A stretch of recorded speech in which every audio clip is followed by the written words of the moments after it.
Actually, I'm not sure if I didn't see the brackets, so I'm not sure if by any chance Naholbuk and Ziv can face each other or not, but I think next opponent for Naholbuk is Harry, if I'm not mistaken. So in any case, let's just move on to the next game.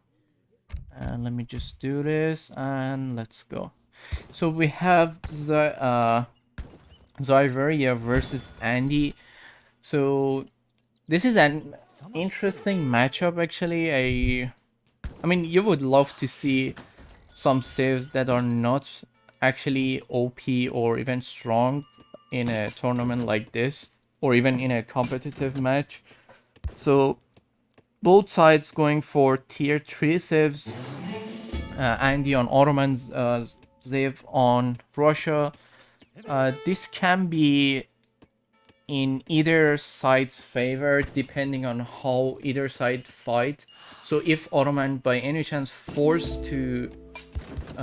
Russia to fight in one spot, those infinite bombards will be crushing Russia big time. And if Russia managed to just play all around the map, try to play annoying with the instant units, that will be quite painful for Ottoman. But then we'll see how that will turn out. And actually, let me turn off the fog of war so we can see if there is any sort of nice treasure inside the map. So we have a healer. This is 45 food. Another XP treasure. There is nothing here. And I don't think there was any sort of big treasures there. I mean, this healer also... Well, this healer doesn't cost pop, so I guess it is fine to have him. But other than that, there were only small treasures. So let's check the deck of the players. Andy's Ottoman, so he has a pretty standard Ottoman deck. He has the Explorer card.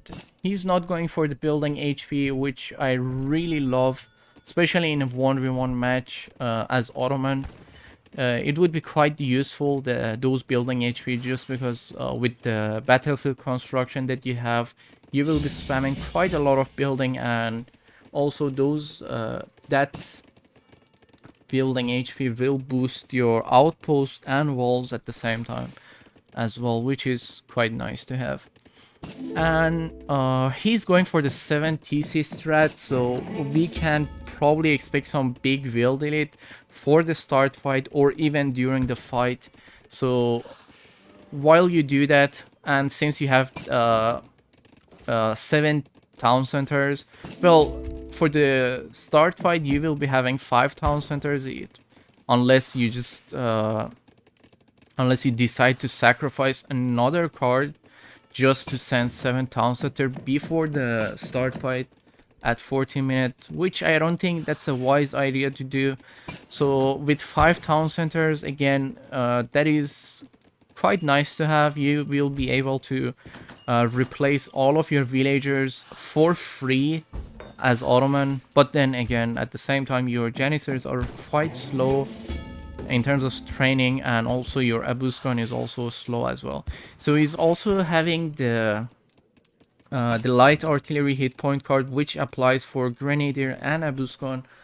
So that is quite nice actually to have for a 1v1, especially just because in a 1v1 you could also decide to go for the outpost, but then I would say in a 1v1 you want to play as aggressive as possible, and having extra outposts won't be really helping you that much. So having more HP on your Abuskan or even Grenadier, if you decide to go for them, is more useful. And one more thing, actually I noticed Andy doesn't have infinite bombards, and instead he's having infinite Nizams. So I'm not sure why, but maybe it's because Andy is trying to go for a close factory near the fight, because that's what he usually do. He used one factory near the fight, and he used that factory to produce either heavy cannon or for the case of Ottoman, he will use it to make great bombards. But we will see about that in a second, and let's move on to Ziveria's deck. So actually, this is an interesting choice. I'm not sure actually why he's going for 7 infinite cav archers or Tatars for the case of Russia. I'm not sure why he's going for this, because this shipment costs 14 population, which is really heavy. But then again, these are, I'm not sure what was the cost for them. I hope we can check that later, but I'm pretty sure there are like something near 200 resource overall. So this is 1,400 resource shipment, but then again, this is 14 population, which is really heavy. Maybe Ziv can explain what was this decision inside the chat.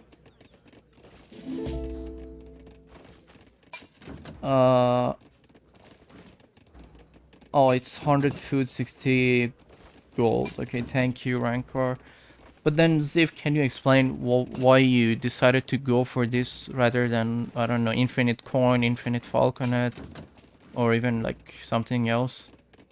And also, he's going for wood trickle. I usually don't go for wood trickle with natives, but then again, I guess one thing, actually, let me mention this. One thing I love about Russia is you can just build multiple strats, and then based on your strat, you can set up your deck differently. So you can go for more forts, and also you can go for more, well, sustainable build, which is something like this that Zivearia is having.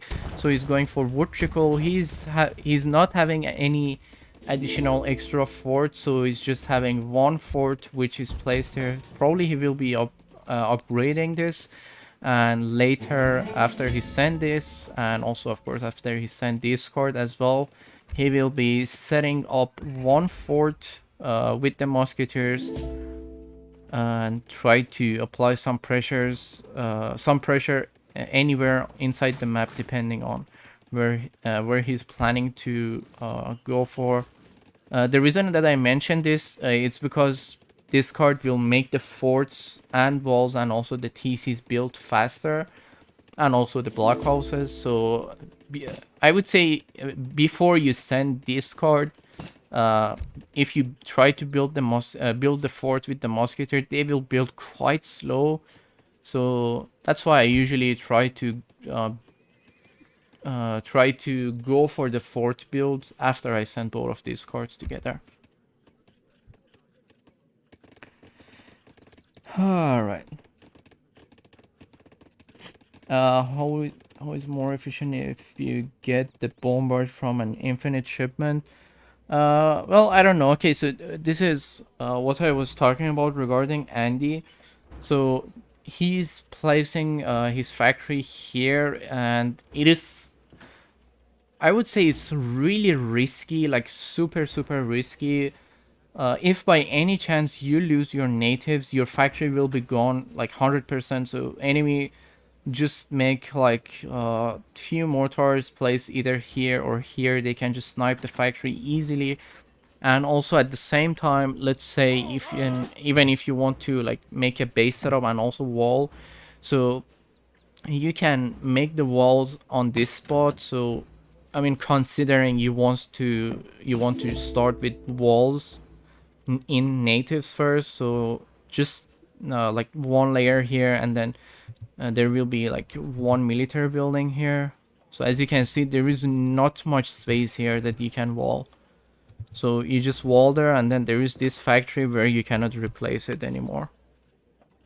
Again, it's a really risky decision. Maybe in a team game it's better because the radius of the town center is larger, so you will have more space, but I'm pretty sure this is really risky.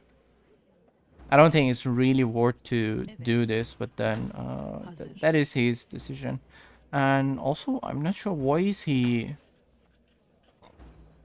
Um, is he not wood trading? He did wood trade. So he trade for wood, and his plantation is not even upgraded. Why is he on plantation right now? He still has to send one more card. So, and also the plantation itself, or it's either the capital upgrade or even the plantation upgrade. So one upgrade is missing just because the coin gather rate is still below 1 coin per second.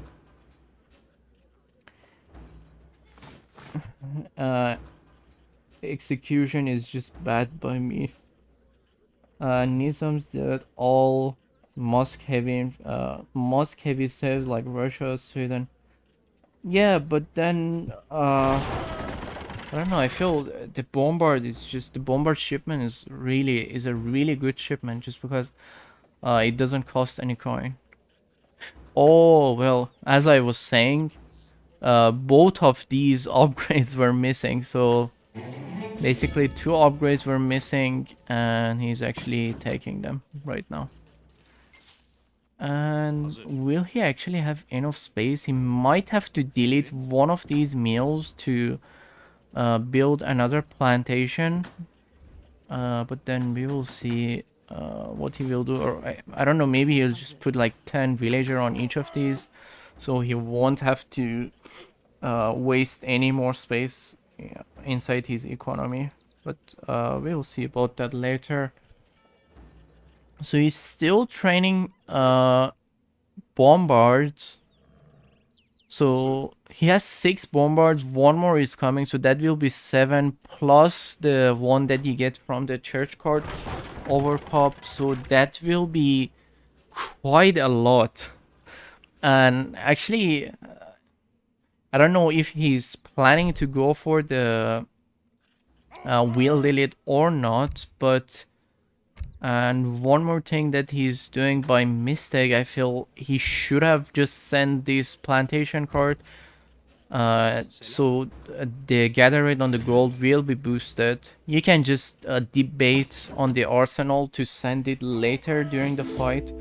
The reason for that is when you send this extra TC card, you will be missing one card before the fight, so you will be able to send riding school and battlefield construction, which is really important as Ottoman.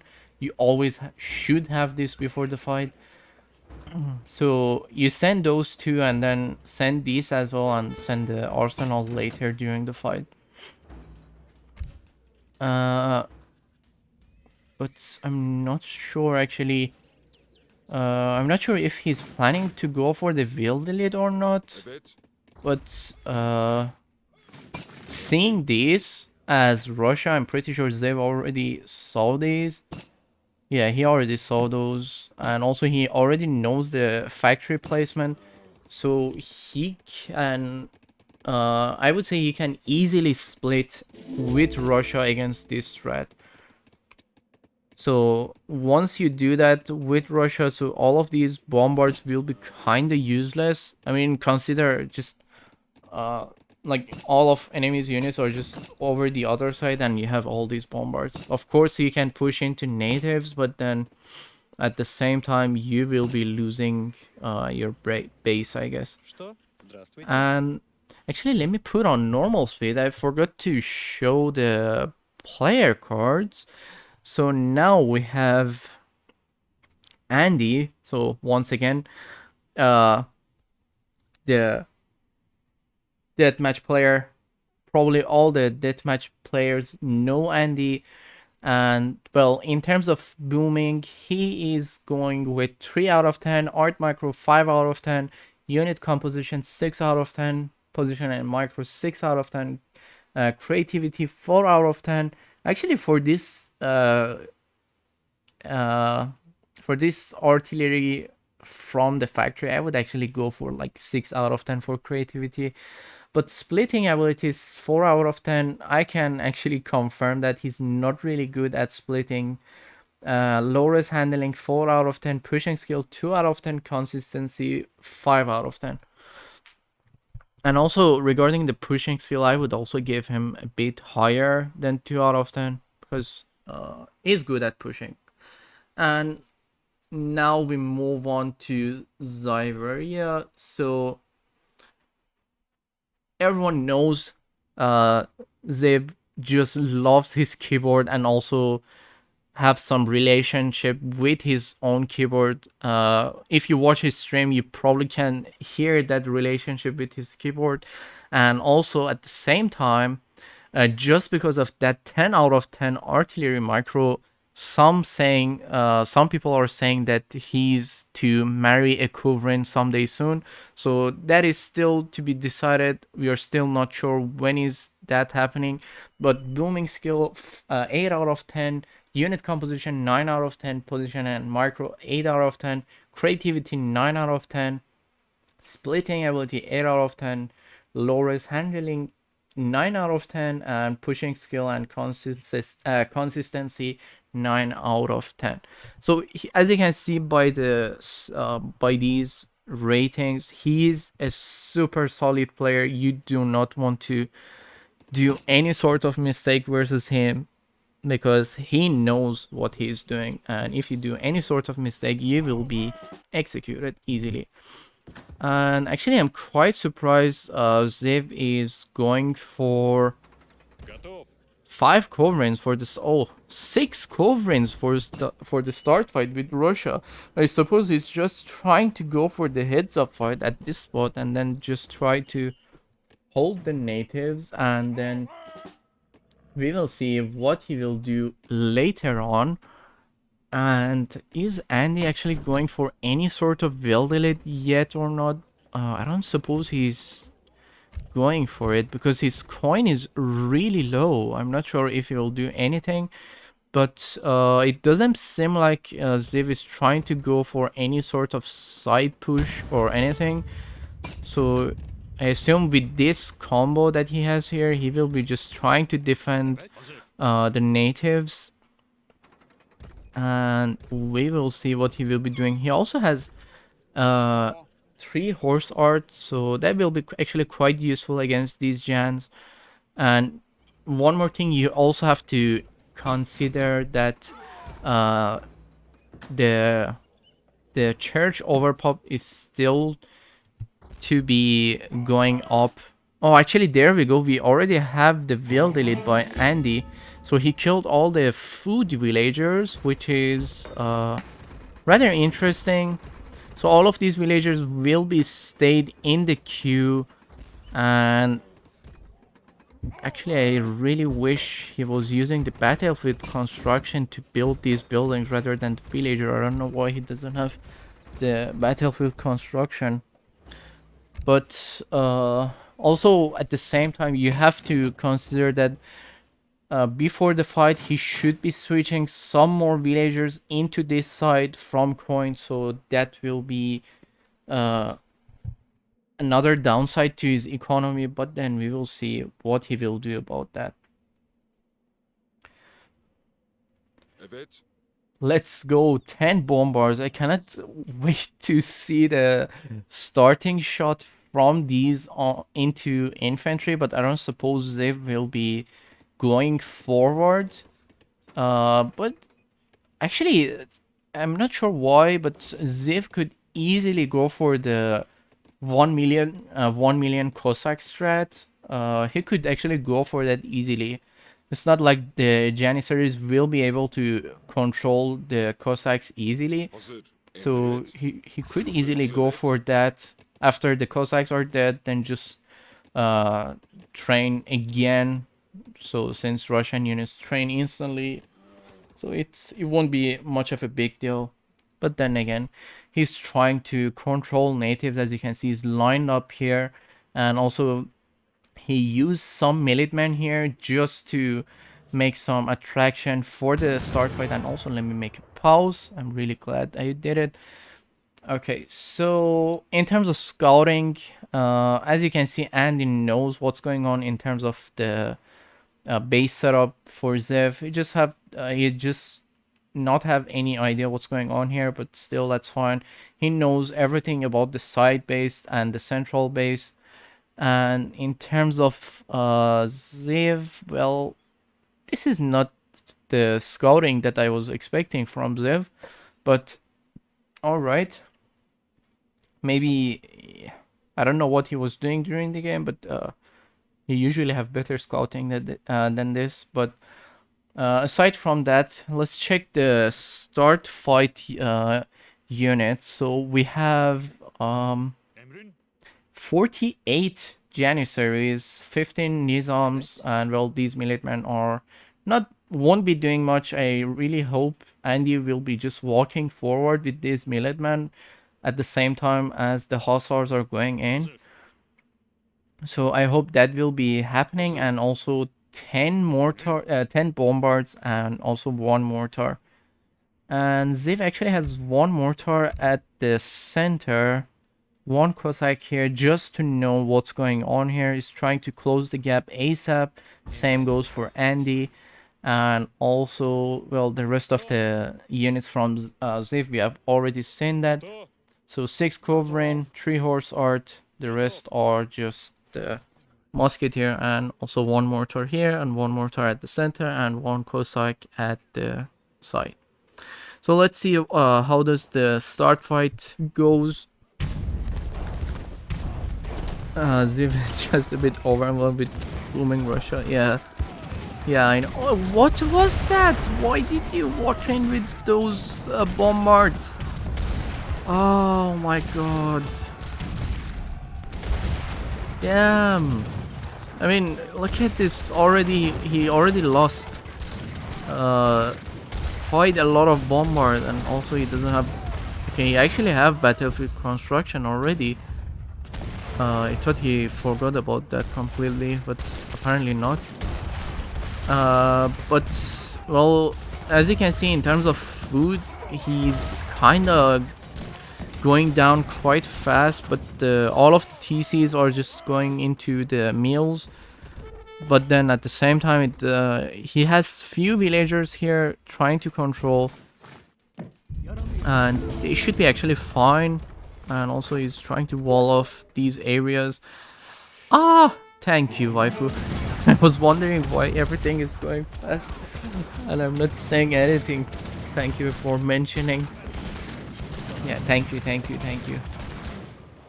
I didn't notice that for some reason. And okay, it seems like Ziv is trying to zone Andy at this side by trying to wall him off. And also all of those bombers got executed. There is no bombard left regardless. And Andy should be... yeah, he is still producing great bombards from the factory. Actually, are these upgraded? Yeah, they are upgraded.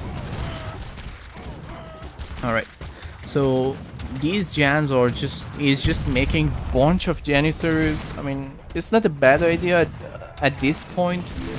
Well, just because there are some Strelets and some Covering, but now that these Force Swords are coming in, these Jans are in danger. So all of these will be wiped out, I would say.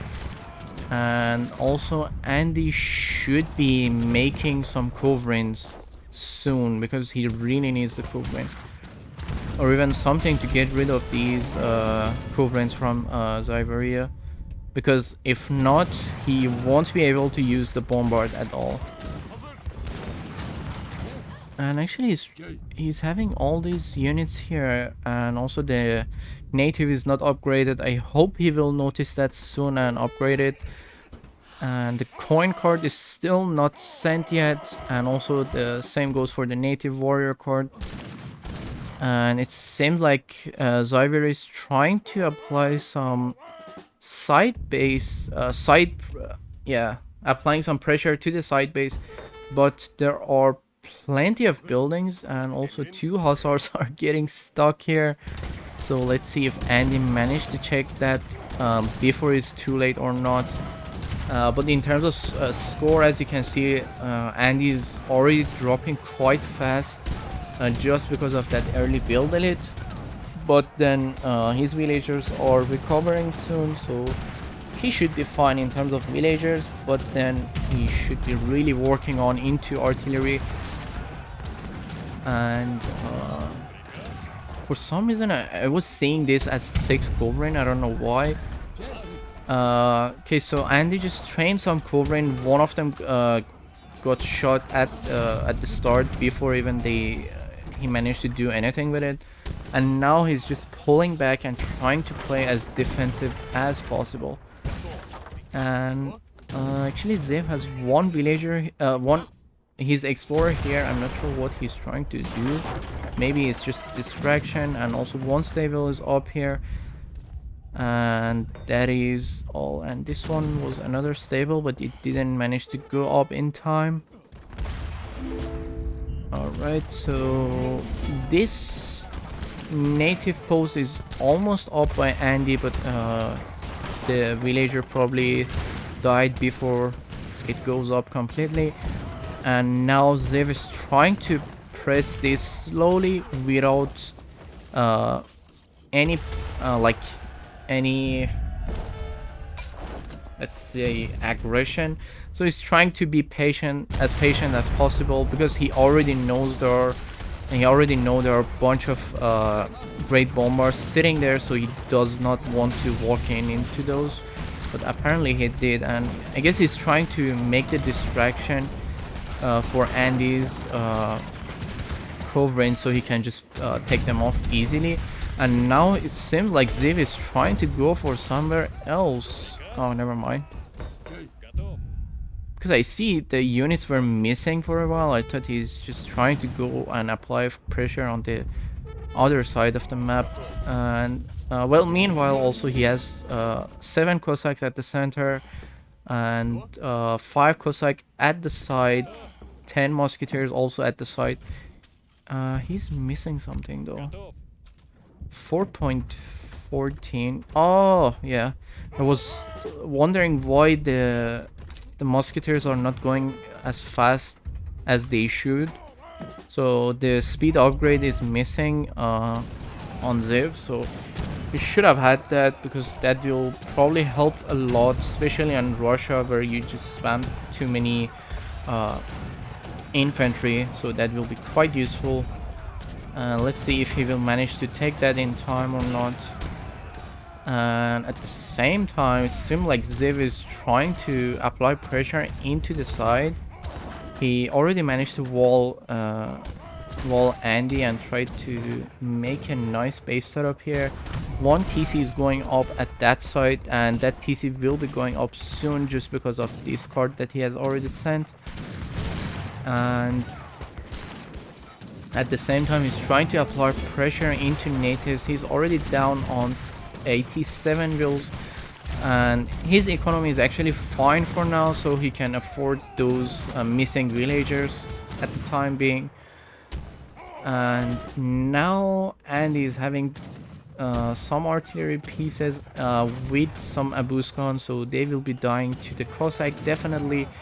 I really wish actually Ziv had a blockhouse here. He has one here, I wish it was closer rather.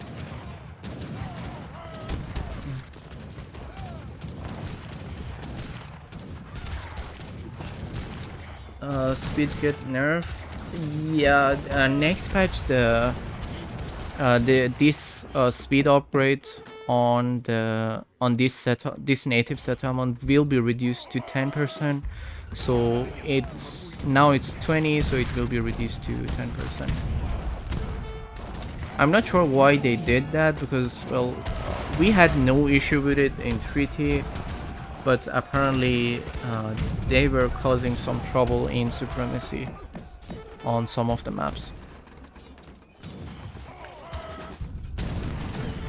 My Fusios, we only have 6.6 movement speed now. Oh, rip.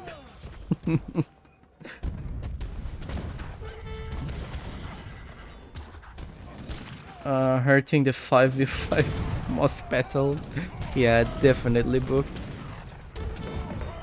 Actually not sure which maps that Supremacy players have these Inca settlement. Well, I mean they changed the name. What is it? Kurcha, something like that, if I'm not mistaken. So that is the name, but I think the, what was it called? The map that has the Mapuche as well. I think that is one of the map that I've seen Supremacy player play on that, and sometimes it spawns the native the Inca settlement. But I'm not sure if there are other map that has that.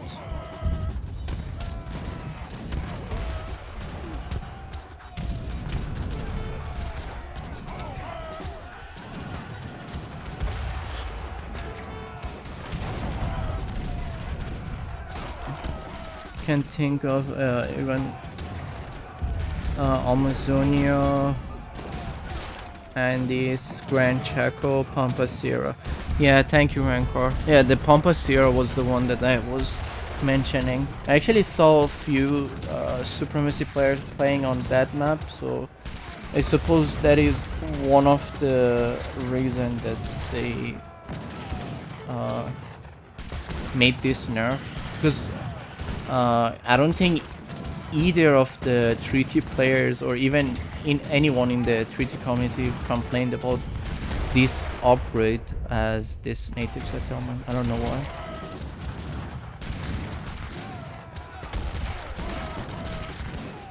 No, he means this native settlement. The name is changed. Previously it was Inca settlement, now it's Quechua. Yeah, Pampas and in subpool. Yeah, that's why. Germany is too strong in open fields waifu, right? But then Supremacy, you don't afford the nats and also the upgrades. Well, yeah, probably it was the team, some Supremacy team issues, I don't know. But in any case, it is going to be nerfed, and well, it is already in the pop patch, so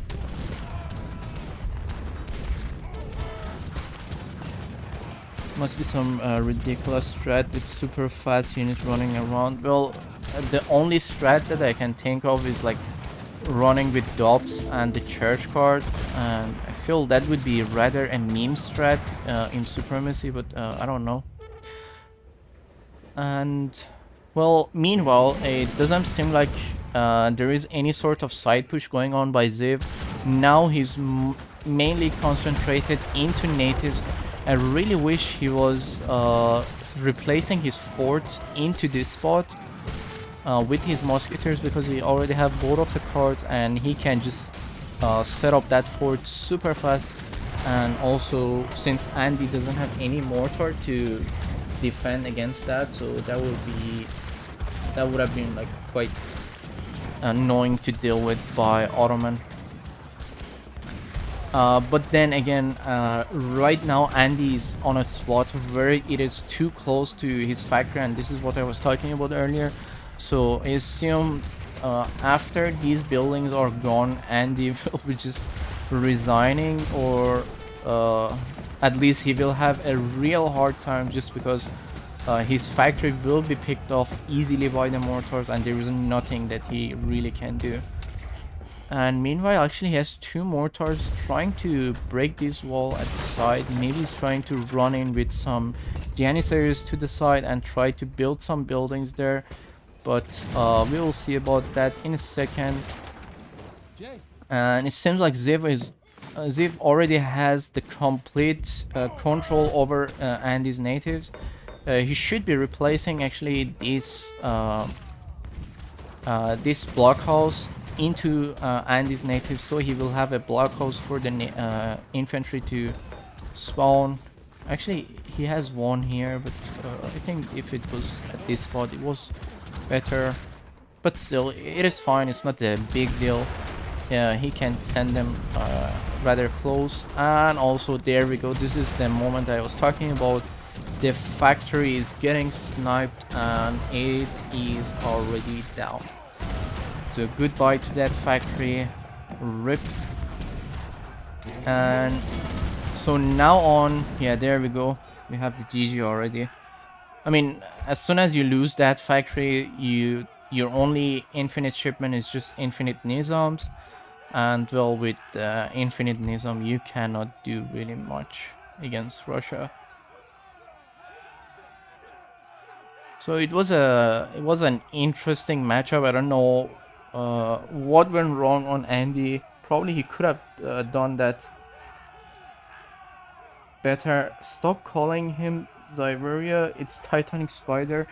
Oh yeah, it's playing Russia. That's why. Nice. Oh yeah, definitely. Definitely. That's Titanic Spider confirmed. Yeah, thanks for confirmation. Yeah. But then again, one more thing I didn't really understand was this the 7 infinite Tatar shipment as Russia. It still could be worth it though, but I don't know. It's 14 population and it's really heavy, really pop heavy. Guard Hussar, Guard Inca, 10 Bombard. Oh my god, you had Guard. Well, you have the upgrade right now, but I think at some point I was checking, you didn't have the upgrade. So yeah, that was another issue. But you had Guard Hussars as well. Oh my god. Rip. Yeah, no battlefield construction was definitely painful. I'm not sure if you had that for the start fight or not, but yeah. You don't need to understand it, Erchere. Your place is to lose to Killa. It's fine, Ziv. I don't mind. I don't mind it. I was just asking for explanation, not humiliation. Get wrecked.